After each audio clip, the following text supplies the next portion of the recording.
آئے گا، ان کا رتبہ جاہلوں کی کب سمجھ میں آئے گا؟ اور میری مانو تو مصطفیٰ سے عشق کرنا سیکھ لو، اس میں کتنا فائدہ ہے تب سمجھ میں آئے گا۔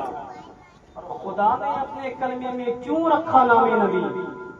خدا نے اپنے کلمے میں کیوں رکھا نام نبی؟ ذرا سوچو تو سرکار کا منصب سمجھ میں آئے گا، ذرا سوچو تو سرکار کا منصب سمجھ میں آئے گا۔ حضرات، آپ لوگ یہاں کے بارے میں تو ہر کوئی جانتا ہے، ہم مجھ سے بہتر جانتے ہیں، ہر بات صاف صاف بولنے کی ضرورت بھی نہیں ہے۔ اللہ قرآن پاک میں فرماتا ہے کہ اگر مجھ کو اپنا دوست بنانا چاہتے ہو تو نبی سے محبت کرو۔ اور قرآن کہہ رہا ہے، اور قرآن کا لکھنے والا کون ہے؟ کوئی انسان تو ہے نہیں۔ انسان کی بات غلط ہو سکتی ہے، لیکن جو خود خالق انسان ہو، جس نے اتنے صاف آسمان کو بغیر پیلر کے جس نے کھڑا کر دیا، اس کی بات غلط ہو سکتی ہے؟ اس کی بات غلط نہیں ہو سکتی۔ کچھ لوگ ایسا ہوتے ہیں جو خیر اس سب بات نہیں بولنے کی ہے، لیکن اللہ کی بات غلط نہیں ہو سکتی۔ اللہ خود ارشاد فرماتا ہے کلام پاک میں کہ انا نحن نزلنا الذکر وانا لہ لحافظون۔ قرآن پاک کو آج نازل ہوئے، قرآن پاک کو آج اترے ہوئے تقریباً 1450 سال ہو گیا۔ کتنا؟ 1450 سال ہو گیا قرآن پاک کو نازل ہوئے، لیکن الحمدللہ قرآن پاک کے الحمد کے الف سے لے کر والناس کی سین تک جس طرح قرآن پاک پہلے نازل ہوا تھا، آج بھی دنیا کے گوشے میں بہو ویسا ہی قرآن پاک، کیونکہ اس کی حفاظت کا ذمہ کسی پارٹی کے نیتا نے نہیں، اس کی حفاظت کا ذمہ کسی فوج کے کمانڈر نے نہیں، بلکہ اس کی حفاظت کا ذمہ خود اللہ تعالیٰ نے لیا۔ اور جس کی حفاظت کا ذمہ اللہ پاک لے لے، اس کو کوئی مائے کا لال بدل نہیں سکتا۔ قرآن پاک کو بدلنے کی بہت کوششیں کی گئی، بہت سازشیں کی گئی اس کو مٹانے کی۔ ابھی کچھ سال پہلے بھی ایک ناپاک آدمی اس کو مٹانے کے لیے اٹھا تھا، لیکن آج خود اس کا نام و نشان نہیں ہے۔ آپ کو معلوم ہوگا، نیوز میں دیکھے ہوں گے۔ قرآن پاک کو مٹانے کے لیے کوئی نرسنگا نن کی شکل میں پیدا ہوتا ہے، لیکن پھر اللہ کی ایسی مار پڑتی ہے کہ پھر وہ دوبارہ نظر نہیں آتا۔ پھر کوئی نبی کا عاشق، اللہ کا ماننے والا اس کو چیلنج کرتا ہے تو پھر وہ اس کو ایکسپٹ کرنے کے تیار نہیں ہوتا۔ قرآن پاک جب نازل ہوا تو عرب کے لوگوں نے اس پر انگلیاں اٹھائی تھی کہ یہ اللہ کا کلام نہیں ہے، یہ کسی انسان نے لکھا ہے۔ تو قرآن نے چیلنج کر دیا کہ قل فأتوا بسورۃ من مثلہ وادعوا شہداءکم من دون اللہ ان کنتم صادقین۔ یہ قرآن پاک کا چیلنج ہے، اور اب بھی قرآن پاک کا ایک چیلنج موجود ہے۔ قرآن پاک کہتا ہے، یعنی کہ اللہ خود فرماتا ہے اپنی کتاب کے اندر کہ اگر تم کو اس بات میں شک ہے کہ یہ میری کتاب نہیں ہے، یہ کسی انسان کی کتاب ہے، تو تم اس کی طرح ایک صورت بنا کر پیش کرو۔ کیونکہ اگر یہ انسان کا کلام ہے تو اس کو کوئی بھی بنا سکتا ہے، انسان کی بنائی ہوئی چیز کو کوئی بھی دوسرا انسان بنا سکتا ہے۔ قرآن پاک کا چیلنج اب بھی موجود ہے، اور یہ قرآن پاک کا چیلنج خانہ کعبہ کی دیوار پر 3 دن تک لٹکا رہا۔ 3 دن تک اس چیلنج کو اللہ نے لٹکوایا کعبے کی دیوار پر۔ اور عرب کے لوگ بڑے فصیح لوگ ہوتے تھے، ان کی عربی بڑی زبردست ہوتی تھی، بلکہ سب لوگوں کو اپنے سامنے گونگا سمجھتے تھے کہ اگر کسی کے پاس اچھی زبان ہے، اگر کوئی اگر کوئی پڑھنا جانتا ہے، اگر کوئی سب سے اچھی عربی جانتا ہے تو ہم عرب والے۔ یہ ان لوگوں کا دعویٰ تھا، لیکن جب قرآن نازل ہوا تو وہ لوگ حیرت میں پڑ گئے کہ یار ایسی بھی کوئی عربی ہوتی ہے۔ پھر ان لوگوں نے قرآن پاک پر انگلیاں اٹھائی۔ یہ قرآن پاک کا چیلنج کعبے کی دیوار پر 3 دن تک لٹکا رہا، لیکن کوئی مائے کا لال قرآن پاک کے چیلنج کو ایکسپٹ نہیں کر سکا۔ اور ایسی دنیا تک قرآن پاک کا یہ چیلنج موجود رہے گا، لیکن کوئی بھی مائے کا لال اس چیلنج کو پورا نہیں کر سکتا، کیونکہ اس کا حفاظت کرنے والا، اس کو نازل کرنے والا کسی کا باپ نہیں بلکہ خدا پاک۔ اللہ فرماتا ہے لا تبدیل لکلمات اللہ، اللہ کے کلام میں کوئی تبدیلی نہیں آ سکتی۔ وہی اللہ ارشاد فرماتا ہے کہ اگر تم مجھ کو دوست بنانا چاہتے ہو تو نبی سے محبت کرو۔ تو آج کون ایسا بندہ ہے جو اللہ کو دوست نہیں بنانا چاہتا؟ سب دوست بنانا چاہتے ہیں. اس کے لیے شرط ہے کہ آپ نبی سے محبت کریں.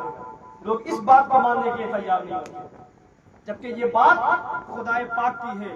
اللہ کو فرماتا ہے کہ اگر تم میرے محبوب، اگر تم مجھ کو دوست بنانا چاہتے ہو تو میرے نبی سے محبت کرو. اور نبی فرماتے ہیں کہ لا یؤمن احدکم حتی اکون احب الیہ من والدہ وولدہ والناس اجمعین.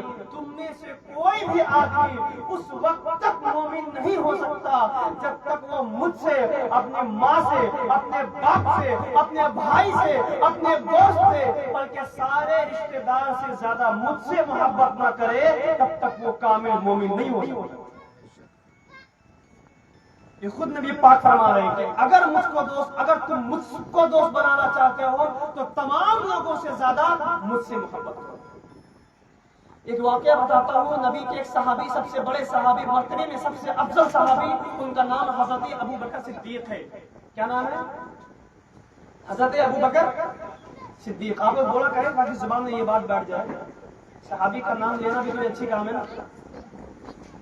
کیا نام ہے؟ حضرت ابو بکر صدیق. جنگ ہو رہی ہے، نبی کی طرف سے جنگ کرنے کے لیے حضرت ابو بکر صدیق ہے، اور جو اگینسٹ میں، جو ان کے سامنے ہیں، جو ان کے مخالف ہے، ادھر سے جنگ کرنے کے لیے حضرت ابو بکر کے بیٹے. وہ ایمان نہیں لائے تھے اس وقت. حضرت ابو بکر کے بیٹے، دشمن کی طرف سے بیٹا اور نبی کی طرف سے باپ. سوچے کہ باپ اپنے بیٹے سے جنگ کرنے کے لیے تیار ہو گیا نبی کی محبت میں. اور یہی جو نبی نے فرمایا ہے کہ تم اس وقت تک کامل مومن نہیں ہو سکتے جب تک تم تمام لوگوں سے زیادہ مجھ سے محبت نہ کرو. حضرت ابو بکر صدیق کا جنگ چالو ہو گئی. جنگ کرتے کرتے اچانک حضرت ابو بکر کے جو بیٹے ہیں ان کی تلوار حضرت ابو بکر کے گردن تک آ گئی. یعنی کہ بیٹے کی تلوار باپ کے گردن تک آ گئی. جنگ ہے اور جنگ کا ایک ہی کام ہوتا ہے، یا تو مرو یا پھر مارو. لیکن اس نے اپنا باپ سمجھ کر حضرت ابو بکر کو چھوڑ دیا. باپ کو ایمان لے آئے. ایمان لانے کے بعد حضرت ابو بکر صدیق بیٹھے ہوئے تھے اور کچھ باتیں ہو رہی تھی. بغل میں ان کا لڑکا بیٹھا ہوا تھا. بات کرتے کرتے یہی بات چھڑ گئی جنگ والی. تو ان کے بیٹے نے کہا بابا جان یاد ہے کہ جنگ ہو رہی تھی، نبی کی طرف سے آپ تھے، دشمن کی طرف سے میں تھا، میری تلوار آپ کی گردن تک آ گئی تھی، لیکن میں نے آپ کو اپنا باپ سمجھ کر چھوڑ دیا تھا. میں نے آپ کو اپنا باپ سمجھ کر چھوڑ دیا تھا. تب حضرت ابو بکر صدیق جواب دیتے کہ نبی کا عاشق کیسا ہوتا سنیں. تب حضرت ابو بکر صدیق جواب دیتے کہ بیٹے سنو، تمہاری تلوار میری گردن تک آ گئی تھی، تم نے مجھے اپنا باپ سمجھ کر چھوڑ دیا تھا، لیکن قسم خدا کی میں قسم کھاتا ہوں اس کی جس نے مجھے پیدا کیا، اگر میری تلوار تیری گردن تک آ جاتی تو میں تجھے اپنا بیٹا سمجھ کر چھوڑ نہیں دیتا، بلکہ گستاخ رسول سمجھ کر تیرے سر پر دھڑ سے کر دیتا. یہ ہوتا ہے عشق. ایک باپ اپنے بیٹے سے اس طرح کہہ رہا ہے کہ اگر میری تلوار تیری گردن تک آ جاتی تو میں تیرے سر کو دھڑ سے الگ کر دیتا.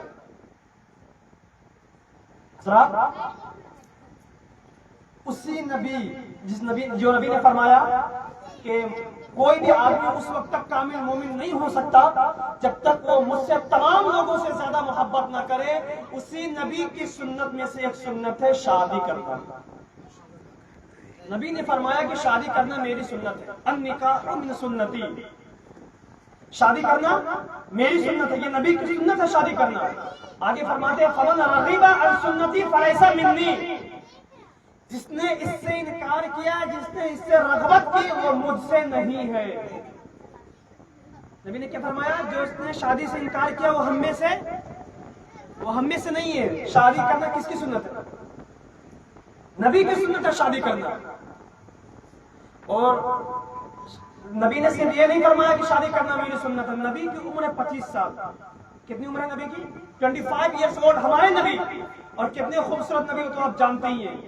کتنے حسین ہیں ہمارے نبی ہو تو جانتے ہی ہیں. سونے اور چاندی کے پہاڑ یہ چاہتے تھے کہ کاش اللہ کا رسول مجھے حکم دے تو ہم سونے اور چاندی کے پہاڑ نبی کے ساتھ ساتھ چلنے لگے. اتنے حسین ہیں ہمارے نبی. اور وہ نبی جو ایک بار اشارہ کر دے تو چاند بھی اپنا سینہ چیر کے رکھ دے. نبی وہ نبی جو دعا کے لیے ہاتھ اٹھاتے تو ڈوبا ہوا سورج بھی منزل سے لوٹ آئے، ایسے ہمارے نبی تھے۔ ایک نبی ہے حضرت یوسف علیہ السلام، نام سنے آپ لوگ؟ یوسف علیہ السلام وہ بھی بہت خوبصورت تھے، اللہ نے بہت خوبصورتی سے نوازا تھا حضرت یوسف علیہ السلام کو۔ مصر کی آپ نے نام سنا ہوگا حضرت زلیخا، زلیخا تو زلیخا جب حضرت یوسف کو دیکھتی ہے نا دیوانی ہو جاتی ہے، مکمل طور پہ پاگل ان کے لیے۔ لیکن نبی کریم صلی اللہ علیہ وسلم حضرت یوسف علیہ السلام اللہ کے نبی تھے، ان کے دل میں اللہ کا خوف تھا، تو اس نے یوسف علیہ السلام کی بات اپنی سہیلیوں سے بتائی۔ زلیخا نے، لڑکیوں کی عادت ہوتی ہے نا، اپنی سہیلیوں سے بتائی زلیخا کہ یوسف، میرا جو یوسف ہے جس کو میں پسند کرتی ہوں، جس کو میں لائک کرتی ہوں، بہت زیادہ خوبصورت ہے۔ تو اس کی سہیلی نے مذاق اڑائی اور ایسا ہو ہی نہیں سکتا، جتنا تم بول رہی ہو اتنا خوبصورت وہ نہیں ہوں گے، ٹھیک ہے میں تم کو ڈیمو دکھاتی ہوں۔ تو زلیخا نے کیا کیا کہ اپنی سہیلیوں کو وہ دیا، نورنگی سنترا جس کو بولتے ہیں، اور ایک چاقو دی، اور تم لوگ اس کو لے کے بیٹھو اور اس کو کاٹنا، لیکن اس وقت کاٹنا جب میں یوسف کو بلاؤں گی۔ بولا ٹھیک ہے، سب نے چھری لیا، سنترا لی اور لے کے بیٹھ گئے۔ اس کے بعد زلیخا نے یوسف علیہ السلام سے کہا کہ یوسف ذرا اندر آؤ۔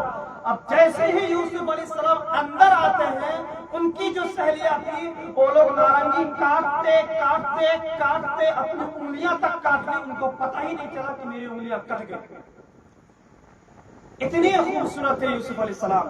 اعلیٰ حضرت فرماتے ہیں حسن یوسف پہ کٹی مصر میں انگشت زنا، حسن یوسف پہ کٹی مصر میں انگشت زنا، سر کٹاتے ہیں تیرے نام پہ مردان عرب۔ اتنے خوبصورت یوسف علیہ السلام کی لڑکیاں ان کے نام پہ انگلیاں کٹاتی تھی، اور اتنے خوبصورت تھے میرے نبی کے لوگ ان کے نام پہ اپنا سر کٹواتے تھے۔